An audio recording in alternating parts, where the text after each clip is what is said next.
Hey everybody, welcome back to the Fertility Confidence Podcast. And today we are going to be talking about travel.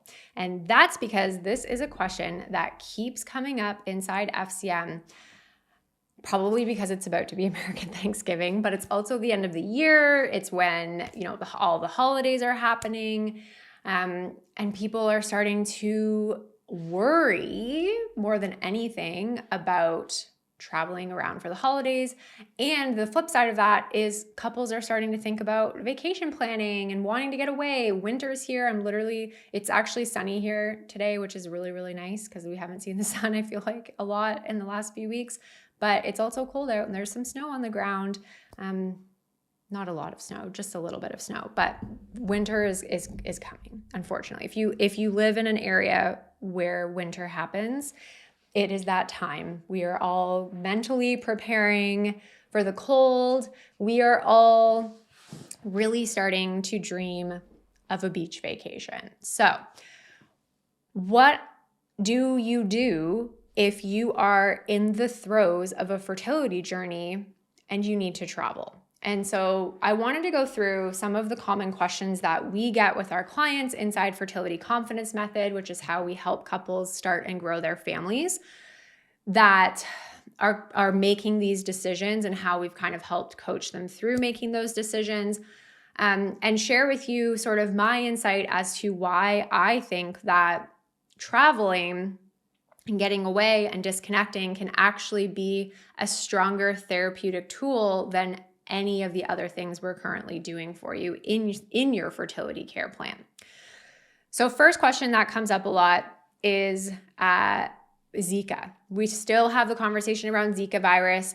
And the funny thing is that when Zika became big, which was, I don't know, 5-6 years ago, it was not a thing when I was trying to get pregnant with my son, who's now 7, but it was in between my son and my daughter. So it was probably about 5 or 6 years ago.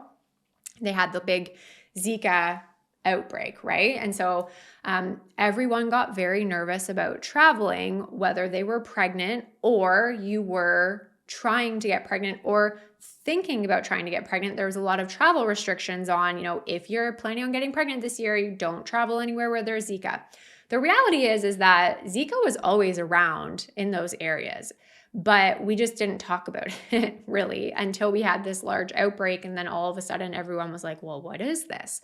Now I actually looked up I was like, I don't even know as far as I knew, there was no more travel restrictions. So I wanted to take a peek before I hit record, and the CDC does recommend no travel restriction right now. They still have their fancy dancy map. So if you do want to see and confirm that the area you're going to is low, moderate, or high risk, you can absolutely still do that, which is great. And the general recommendation, I think, has just loosely been for women, 2 months, for men, 3 months to wait if you travel to a high Zika area. And it really does come down to personal decision, honestly. So between my son and my daughter, we actually did travel to Mexico, which at that time was a high Zika area. And so we had a conversation between ourselves of like, what level of risk are we comfortable with? Because everyone is going to have their own personal risk line. And really, for me, it came down to like, we were going to a high-end resort that we've been to before. And I don't think I'd ever gotten bitten by a mosquito in Mexico because they're constantly spraying their resorts with toxic chemicals to keep the bugs away, which, in all honesty, I think those chemicals that they're using to keep the mosquitoes away is probably worse for you than getting bit by the mosquito that has a low chance risk of carrying Zika anyways. So we made the decision that if we were going to because at that point, the recommendation was to wait 6 months. And I was like, I don't know if I want to wait 6 months. Like, I don't want to start right now, but I don't know if I want to have to wait 6 months. So we made the decision that we'd go on the trip, we'd keep our plans flexible. And as long as we felt comfortable, if we were coming back covered in bug bites or we got symptoms, very different conversation. And if we didn't, we were just going to move forward with our plans and all was well. That's my personal risk level though. That's my personal risk tolerance. We work with many clients in FCM that have a very low risk tolerance, and that's okay. So we're here to give the information. Ultimately, you need to make the decision around what you're comfortable with. This conversation also goes for traveling in areas with other like insect-borne illnesses and things like that, where you might need to consider getting vaccinations for. So actually consulting a travel clinic can be a really helpful way for you to just understand, this is where we're traveling to, what are the risks? Am I willing to take these risks? Am I comfortable with it? Are there certain vaccinations that are required or recommended for traveling in this area? Are they safe for if I were to get pregnant? If you are pregnant or trying to conceive, getting live vaccinations isn't recommended. So making sure that you have other options. So there is a little bit of research you want to put into that in terms of location. Obviously, right now we're talking about like tropical vacations and not like going 3 states over to visit your grandma for Christmas, right? So a little bit of a different scenario, but it's something that gets asked a lot, especially with Zika. We still get this question every year around this time, and we also get it often when people are planning their trips in the spring, right? The other question we get asked a lot is, Kelsey, do I have to bring all of my supplements with me? Or I can't bring all of my supplements. Are there ones that I should prioritize? And I love that people are questioning this. And I probably take a bit of a different stance than other practitioners in terms of treatment during vacation. And that for me means it's a very personal decision. If you feel like you just want to take the week or however long you're gone to not have to worry about this supplement at this time and with food or without food and packing them all up and yada, yada, yada, I'm okay with you leaving them behind. A week off is not going to make or break your progress. And for some women, having a week off is like a breath of fresh air. For others, not staying consistent with your supplements for that week is more stressful. So for you guys, if you're like, oh God, that's my worst nightmare, you're going to bring them with you. Okay. And if you are on a larger protocol and you're like, well, maybe I want to pare this down, this is where working with your personal care provider is going to be really important. This is something that we help our clients do inside our office hours in FCM. The flip side to that is other various like physical modality treatments. We've been getting this question as well. As people are preparing to travel for Thanksgiving about their red light therapy device. I don't think I can bring it with me in the car, or I can't bring it on the plane. Is not doing my red light therapy for the weekend or a week, is that going to make or break my progress? And the answer is absolutely not. It's not like you're just going to stop using it for a week and your body's just going to revert back. We need to be, this is your anxiety speaking, right? And I mean that in a very kind and empathetic way. And I would be asking the same questions if I was in your position. But sometimes when we're having these thoughts, we have to take a step back and remember, like, this is my worry speaking. And logically, you all know that a couple of days not taking your supplements or a couple of days not doing your acupuncture or your red light therapy or your castor oil pack or whatever have you is not going to make or break you. The key is you get back into your consistent routines when you come home. So the only downside, I would say, to breaking your plan is breaking that consistent habit. So what I've recommended for couples to do that struggle with this, and this is a struggle that I have, it happens every time someone gets sick in my household, which is like basically every day of life right now, or we travel and I'm not exercising, and then I have to like actually try. I have to actually push myself to go and move my body. Bless the fact that I have 2 workouts a week scheduled with a third party that like forces me into that habit. But when it's me motivating myself, when I break my consistency with traveling, or if I get sick, I then need to put the effort to bring the habit back in. So that's where people sometimes fall off, right? They go on a trip and then they come back, and I talk to them a few weeks later and they're like, oh, I still haven't started taking my supplements again. I'm like, well, no, that's not what we're here for, okay? Take your break, but remind yourself that we're getting back onto the plan when we get back.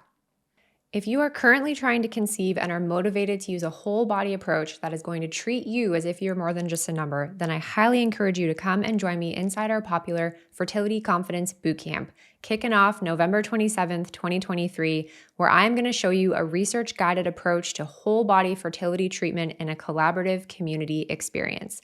I love running this bootcamp, and I hope to see you inside. You can save your seat at www.kelseyduncan.com/bootcamp-registration.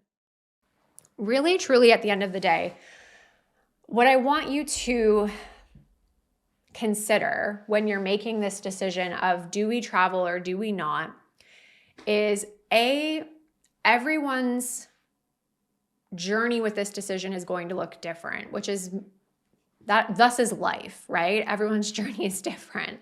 And your perceived level of risk is going to be different. And truthfully, your perceived level of risk might be different than your partner's. So when you're sitting there agonizing over, do we go here? There might be Zika, and your partner goes, who the fuck cares? That might be difficult for you to hear, right? So you guys need to understand sometimes that your perceived level of risk might be different, and that's okay.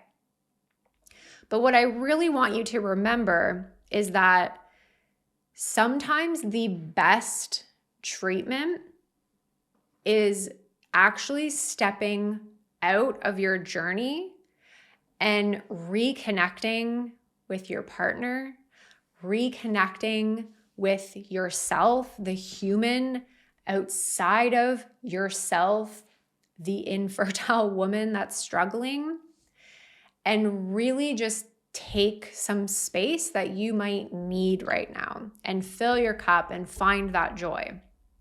And this maybe doesn't necessarily go hand in hand with like holiday travel. If that's going to be a stressful event, if we're going to be seeing the family members that ask the inappropriate questions, we actually have an older episode on like surviving the holidays from way back when that I would highly recommend listening to if you're getting into that this weekend and through the holidays. But the reality is that the infertility journey can be a huge disruptor in so many areas of your life. And if traveling and exploring and seeing the world and getting away with your partner and stepping outside of work life and disconnecting from social media and even disconnecting from your family and just getting back into maybe what it was like when you guys first started dating, I think that can be such energy renewer that you likely need at this time of year. We actually have some clients who shared with us that they're foregoing their Thanksgiving plans this weekend and they're just doing like a little couples quiet retreat. And I was like, yes, I'm here for that. Reconnect, not just with your partner, but with yourself as well. And we've had always positive feedback from our clients when they're struggling with this decision, and we help with like, here are the facts and here's the logic, but also here is why we think this might be good for you. Like, you're really feeling it. And so maybe getting away and kicking your feet up and having a cocktail and enjoying your smutty book, like maybe that's exactly what you need right now. So what's the harm in that? There likely isn't much harm in that, right? Now, the caveat, the asterisk to this conversation that is another one that's coming up in the community a lot is around holiday and when you're working with fertility clinics. And obviously that adds a complexity to this. Some clinics shut down over the Christmas break. And so even just today during office hours, we were talking about with a client that was like, I kind of need to get my period like now in order for this to work. And it's just a crappy reality of the space is, again, we don't have control over everything, right? We can't control what we can't control. We can't control the uncontrollable. And this is something, the timing of things, that we quite simply don't have any control over. And the reality is there's never going to be a good time to take a vacation or to travel. There just isn't. So we need to be more okay with letting go of controlling the uncontrollable pieces, like timeline. And that's easier said than done, right? I can sit in this chair and say, let go of your timeline expectations. But the reality is, I completely understand that you wanted a baby like a long time ago, right? Your timeline's already been broken. And so now the timeline piece feels really heavy. And sometimes taking a step out of that can be helpful, and sometimes it's not. And that's okay too, right? If you're like, nope, I don't want to miss a cycle at the clinic right now. That does not feel good for me. That's okay. But I also want you to know, and as always, please speak to your clinic and your care provider, but you can travel after an IUI if you'd like. You can time it that way. You can travel after IVF. Ideally not right after a retrieval. We want to monitor you for OHSS and all of those good things. But after an FET, you can travel if you are comfortable with that. Again, there comes a personal decision. There comes having a level of personal discernment in that decision-making process. That's really important. So yes, working with the clinics definitely adds a layer to this, right? And maybe if your clinic is shutting down at the end of the year, that's a good time to just say, okay, you know what? We're just going to not even stress about our December cycle. We're just going to say this is a cycle off. Let's plan a trip. Clinic's going to be closed. Don't want to stress about if my cycle comes at the right time or if I ovulate at the right time or whatever have you. And I think that's a really good, honestly, thing to do. I know it's not everybody's cup of tea, but I really do think that sometimes just saying like, I can't control this, and so I'm going to remove myself from the situation is sometimes better in certain situations. So all in all, the end story is if you want to go somewhere, if you want to travel and you're letting infertility hold you back from that, I really encourage you to try to look at it from a different way by trying to remind yourself that you aren't just about infertility, that there is another piece of you that deserves to be nourished and deserves a break sometimes. I also want you to remember that you don't necessarily need to pack an entire suitcase of your infertility journey and bring it with you everywhere that you go, and that taking a break, a small break from these things, isn't making or breaking your progress. I want you to remember that sometimes the greatest medicine is actually reconnecting with your partner and reconnecting with yourself outside of this journey, and that there is huge value in that. Significantly huge value, more value than me to sit here and say, nope, you should stay home and take your prenatal and do your baths and have, do your red light. No. If it was one or the other, it will always be the cup filling activity. Truly, for me, I really do think that has a much stronger treatment principle than you not stepping out of your consistent routine for a few days. So hopefully that was helpful. I hope everybody gets to take a lovely vacation. And also, I just want to say too that maybe it's not like a tropical beach vacation. Maybe it's not this big grand trip, but maybe for you, it is just a quiet weekend at home, disconnecting from things. Maybe it's a staycation. Maybe it's exploring a new area of your town or community that you haven't been doing. You don't have to take a break just by taking these big, expensive, grand trips. You can implore these principles of connection and reminding yourself who you are and disconnecting from social media and not allowing that to control your life and to play comparison game with you all day long. You can do those things with the right boundaries at home for free. You really can. And so perhaps this episode isn't necessarily about how do you travel when you're infertile, but also about how do you bring in the concepts and the positives of travel at home, because I think that could also be incredibly valuable for you. So hopefully that helps. I hope everyone has a beautiful rest of your week, and I will see you in the next one.